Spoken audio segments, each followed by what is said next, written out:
बहरहाल चोली खबरों में आगे बढ़ते हैं।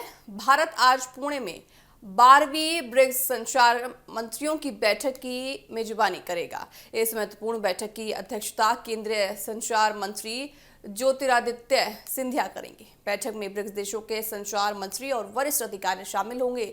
इस दौरान सूचना और संचार पूरी तरह से आईसीटी, डिजिटल बदलाव और नई तकनीक के क्षेत्र में सहयोग बढ़ाने पर चर्चा होगी। बैठक का मुख्य विषय आपको बताएं कि नवाचार, सहयोग और परिवर्तन रखना है।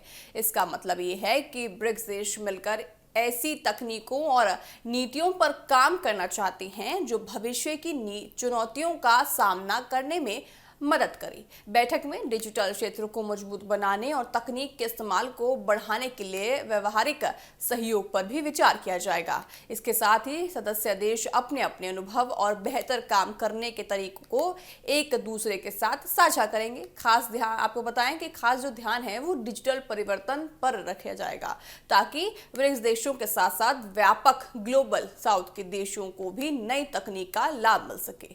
आज की दुनिया में इंटरनेट, डिजिटल सेवा, आर्टिफिशियल इंटेलिजेंस और नई संचार तकनीक तेजी से महत्वपूर्ण होती नजर आ रही है। ऐसे में देशों के बीच सहयोग बढ़ाना जरूरी माना गया है। पुणे में होने वाली ये बैठक इसी दिशा में एक महत्वपूर्ण कदम है। बैठक के दौरान डिजिटल कनेक्टिविटी, नवाचार और तकनीकी सहयोग को आगे बढ़ाने के लिए संभावित योजनाओं पर भी चर्चा होने की उम्मीद है।